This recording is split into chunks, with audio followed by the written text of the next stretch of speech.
পুজোর ব্লগটা দুটো পার্টে এসছে, তো কিউট না? চলে এসছি, এখন বাজে 1:30।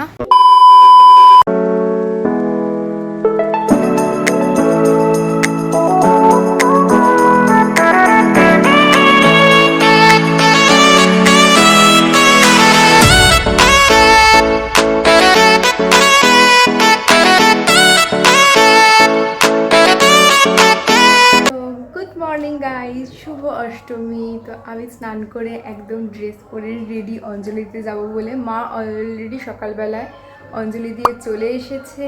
তো এখন আমি আর বোন যাব, বোন স্নান করতে গেছে আর আমি স্নান করে চলে এসেছি। তো কিছু মেকআপ করবো না, জাস্ট স্কিন কেয়ার করে নিয়েছি। তো এইভাবেই এখন যাব।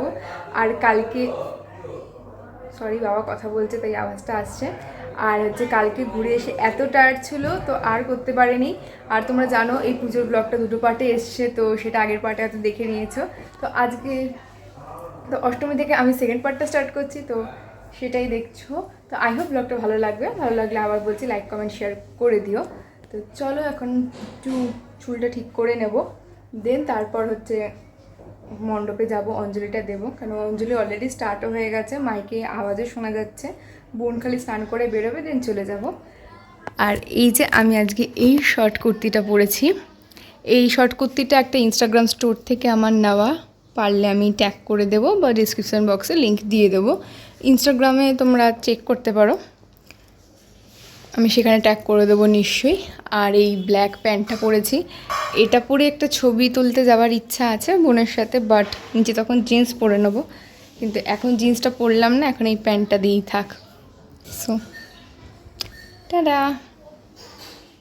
ফাইনালি আমি আর বোন চলে গেলাম হচ্ছে পুষ্পাঞ্জলি দিতে। আর এটাই হচ্ছে আমাদের বেনিয়াটোলার পাড়ার প্যান্ডেলটা। আর এবার প্যান্ডেলটার উপরটা খুব সুন্দরভাবে সাজিয়েছিল, আমার তো খুব ভালোই লাগছিল। তো পুষ্পাঞ্জলি দিয়ে বাড়ি চলে গেলাম ঘরে। আর মাথায় একটা টিপের ফোঁটাও দিয়ে দিয়েছিল। তো ঘরে গিয়ে আমি তোমাদেরকে আমার ড্রেসটা দেখাচ্ছি ধরো ভালো করে। তো এটাই ছিল এই শর্ট কুর্তিটা, এটা একটা আমি ইনস্টাগ্রাম স্টোর থেকে নিয়েছি। তো লিঙ্ক তো আমি দিতে পারবো না, তো যেগুলো লিঙ্ক দেওয়া পসিবল আমি সেগুলো লিঙ্ক দিয়ে দেবো। সো অঞ্জলি দিয়ে চলে এসেছি। হ্যাঁ, তার আগে আমি এই ড্রেসটা চেঞ্জ করে নিই, কারণ এটা পরে আমার আর বোনের একটু ইচ্ছা আছে ফটো তুলতে যাওয়ার ঘাটে, গঙ্গার ঘাটে। সো এটা আর করবো না, কারণ প্রচণ্ড গরম লাগছে, ঘেমেও গেছি। তো এটা খুলে রাখি, যখন যাব তখন আবার ভালো করে হালকা ফুলকা মেকআপ করে একটু সেজে দিতে যাবো। কারণ এখন তো আমার মেকআপ করা নেই আমার মুখের মধ্যে। তো আগে ড্রেসটা একটু চেঞ্জ করে নিই, একটু কমফোর্টেবল একটু বাড়ি পরা জামা কাপড় আমি পরে নিই। মা ওইদিকে খাবার দাবার বানাচ্ছে, আজকে স্পেশাল কিছু হয়তো করবে। So that's it. এখন অব্দি এই প্ল্যান আছে, বিকেলে আগে ছবি তুলতে যাবো, তারপর দেখি কোথাও বেরোনো যখন যাওয়া যায় কিনা। বলে তো ছিলাম ছবি তুলতে যাবো, সে যাওয়া হয়নি। তো এখন লাঞ্চ করব, মা লাঞ্চ বানিয়েছে, আজকে পোলাও হয়েছে, পছন্দের জিনিস। কারণ যাওয়া হয়নি কারণ বৃষ্টি পড়ছে। তো এখন আর পড়ছে না, বাট মেঘলা করে রয়েছে, বৃষ্টি পড়ছিল। তো দেখি খেয়ে উঠে যদি বৃষ্টি না পড়ে তো তাহলে যাবো। তো চলো ওই ঘরে যাওয়া যাক, আর ইভিনিংয়ে খাবো। আজকে মেনুতে আছে হচ্ছে বাসন্তী পোলাও, আলুর দম আর ফুলকপির রেজালা। তো খুবই একটা টেমটেম ডিশ আজকে তৈরি হয়েছে। তো তো এই প্লেটটা বোনের, কারণ এটা হচ্ছে আমার। সো চাই খাওয়ার স্টার্ট করি। আমার প্লেটটা এরকম, তার কারণ হচ্ছে আমি ফুলকপি খাই না, তাই জন্য শুধু আলুর দম দিয়ে খাবো। আর ওই ফুলকপির যে আমার রেজালাটা বানিয়েছে, তো তার যে গ্রেভিটা আছে, তো সেই গ্রেভিটাই আমি শুধু নিয়েছি ব্যাস। তো এটাই হচ্ছে আমার লাঞ্চ। তো আগে লাঞ্চটা করে নিই, তারপর যদি ওয়েদার ঠিক থাকে, বৃষ্টি না পড়ে, তো দিন আমরা ফটো তুলতে যাবো গঙ্গার ঘাটে। তো এটাই এখন অব্দি প্ল্যান আছে, তখন যাই খাওয়াটা স্টার্ট করি। তো আমি আর বোন রেডি হয়ে বেরিয়ে পড়েছি। আমরা আরও একটু আগে বেরোনো উচিত ছিল, বাট এখন 5টা বাজে, ওখানে বেরিয়েছি। তো কিছুটা এই দিনের আলোতেও ছবি ওটা হয়ে যাবে, আর যখন লাইটিংগুলো হয়ে যাবে তো সেগুলোতেও তুলে নিতে পারবো। তো এই চিন্তা করো না, আমি হিল করিনি, আর ও হিল করেছি বলে আমার থেকে এতটা লম্বা লাগছে, না এতটা লম্বা না, একটুখানি আমি বেশি লম্বা। হ্যাঁ, বাট একটুখানি লম্বা আমি আমার থেকে। তো দেখ, তো এই লাগছে। তো যাই যে ছবিগুলো তুলি, আর তোমাদের সাথে তো আমি অলরেডি শেয়ার করেই দিয়েছি ইনস্টাগ্রামে। তো ইনস্টাগ্রাম হ্যান্ডেলটা কিন্তু আমার ডিসক্রিপশন বক্সে মেনশন করা আছে, তো ওখানে গিয়ে চেক করে নিতে পারো। আর আমি আজকে ফার্স্ট টাইম এই আংটিটা কিনেছি, এটা পরেছি। তো এটা আমি হাতিবাগান থেকে কিনেছিলাম অফলাইনে। সিমিলার এরকম আংটির লিঙ্ক আমি ডিসক্রিপশন বক্সে দিয়ে দেবো, তো তোমরা চাইলে সেখান থেকে চেক করে নিতে পারো। তো ট্রেন আসছে তাই এই আওয়াজ হচ্ছে, জানি হয়তো গলার আওয়াজ শোনা যাচ্ছে না। তো চাই আগে ছবিগুলো তুলে নিই। সন্ধেবেলা বাবা সেদিন নিয়ে এসেছিলো সকলের জন্য ফিশ ফ্রাই, আর এই যে এইখানে আমরা বাড়ি ফিরে এসে ফিশ ফ্রাই খাচ্ছি, আর আমি ওকে দেখাচ্ছি। ওকে নাকি তখন খুব খারাপ দেখতে লাগছিলো বলে তাই ও মুখ দেখাবে না, তো সেটা নিয়ে আমাদের একটু কথা কাটাকাটিও হয়ে গেছিলো, তাই ওকে আর দেখালাম না। আর এই হচ্ছে মা, আর এইভাবেই কাটলো আমাদের অষ্টমীটা। তো আজকে এখনও বেরোচ্ছে ওর বন্ধুর সাথে। তো সকাল থেকে আমার আর ব্লগ করা স্টার্ট হয়নি। তো সকাল থেকে আমি আর ব্লগ করিনি, কারণ এখন দেখে মনে হচ্ছে আমি ঘুমাচ্ছিলাম, বাট অনেকক্ষণ উঠে পড়েছি। তো অলরেডি ও বন্ধুর সাথে বেরোচ্ছে, আমি এখন তো কোথাও যাব না, আমি স্নান করতে যাব। তো আমি স্নান করতে যাব। তো দুদিন জানি না আমার কি, আমার কালকেও আমার বেরোনো হয়নি। তো দেখলেই ওই ভিডিও করার মানে ছবি তুলে আসার পর থেকে আমি আর কোনো ভিডিও করিনি, কারণ মুডটা প্রচণ্ড অফ হয়ে গেছিলো, ভালো লাগছিলো না। তো সেই মুড এখনও অফ আছে, জানি না এখন কখন বেরোবো, কখন যাবো, কী করবো। ভেবেছিলাম কাল শাড়ি পরবো, শাড়ি পরা হয়নি, কিচ্ছু হয়নি। তো সব কিছুর জন্য মুডটা অফ হয়ে রয়েছিলো, তো এখনও অফটাই রয়েছে। দেখি যদি বিকেলে বেরোনো হয় তো তাহলে রেডি হবো, না তো আজকে বাড়িতে বসেই কাটাবো। ইচ্ছেই করছে না সিরিয়াসলি, সত্যি বলতে গেলে। দেখি যাই, স্নান ধান করি। দিদি মা রান্না করছে, তো এটাই ঠাকুর। জানি কিছু বোর লাগছে ভিডিওটা দেখতে, আমারও ভালো লাগছে না, কী করবো বলো। তো দেখা যাক। তারপর আমি সারা দিনটা খালি ল্যাদি খেয়ে গেলাম। সেই ব্রেকফাস্ট করে আমি শুয়েই ছিলাম।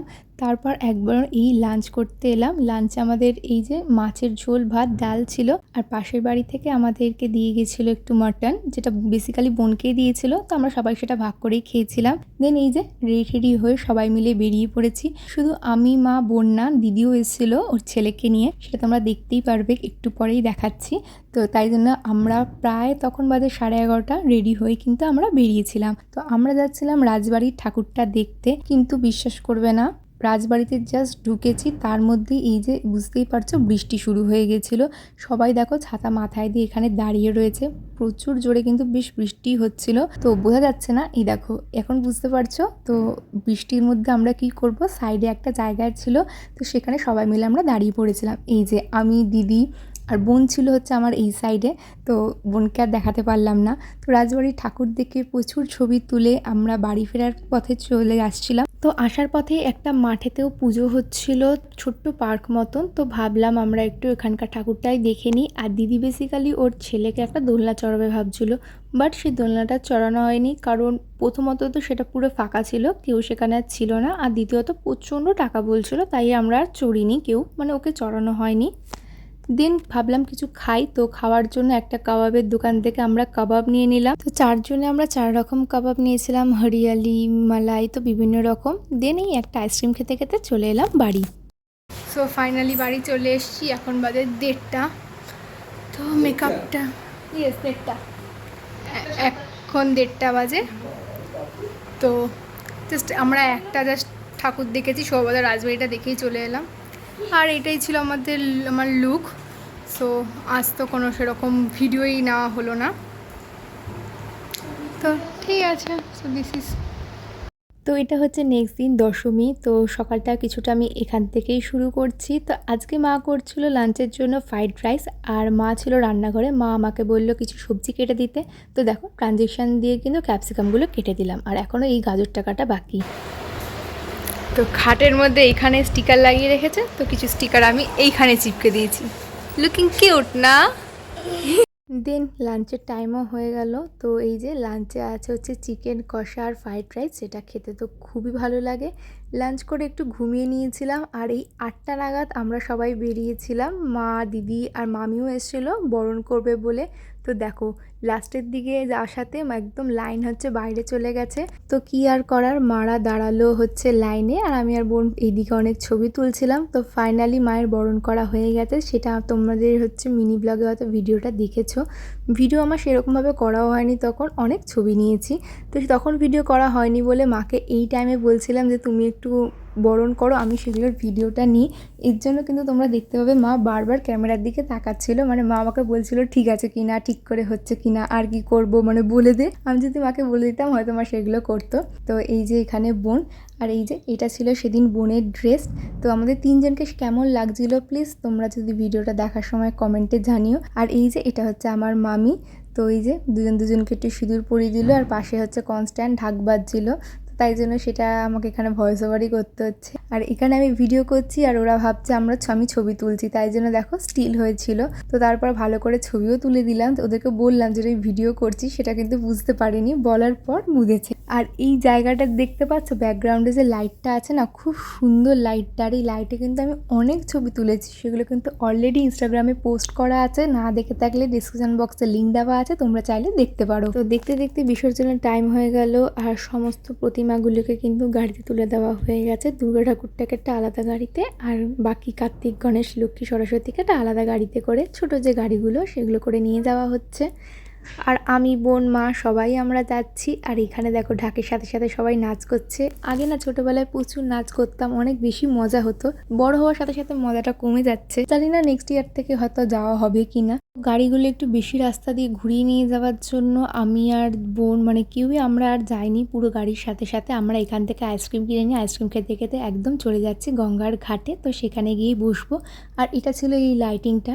আমি বাবারাও চলে গেছিলো, এই যে বাবা, মা, মামি, এখানে বাবার একটা ফ্রেন্ড, সবাই মিলে বসে আছি যে গাড়ি কখন আসবে আর আমাদের প্রতিমাটা কখন বিসর্জন হবে। তো এই অনেকক্ষণ প্রায় আধ ঘন্টার মতন আমরা এখানে বসে ওয়েট করছিলাম, অন্য ঠাকুরের বিসর্জন দেখছিলাম।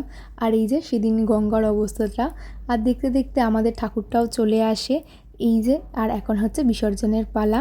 আর তখন না মায়ের মুখটা যেন আলাদাই সুন্দর লাগছিল, কেমন অন্যরকম লাগছিল, বাট ভালো লাগছিল না আমাদের, কারণ আজকেই পুজো শেষ, মনটা তো খারাপই হয়ে যাচ্ছিল। এই যে বলতে বলতেই দেখো এক এক করে সমস্ত ঠাকুরদের বিসর্জন হয়ে গেল। তো এইভাবেই কাটলো আমার দুর্গা পুজোটা। তোমাদের যদি আমার ভিডিওগুলো ভালো লেগে থাকে তাহলে please like, comment and share করে দিয়ে আমার চ্যানেলটাকে সাবস্ক্রাইব করতে ভুলো না, কারণ লক্ষ্মী পুজোর ব্লগ কিন্তু খুব তাড়াতাড়ি আসবে, এরপরেই আমি পোস্ট করব। আই হোপ তোমাদের ওই ব্লগটাও ভালো লাগবে, আর আশা করছি তোমাদেরও দুর্গাপুজো খুব ভালো কেটেছে আর এই ব্লগটাও তোমাদের ভালো লেগেছে। সো এই আজকের জন্য এইটুকুই, দেখা হচ্ছে নেক্সট কোনো ব্লগের সাথে বা কোনো ভিডিওর সাথে। ততক্ষণের জন্য স্টে টিউন অ্যান্ড বাই।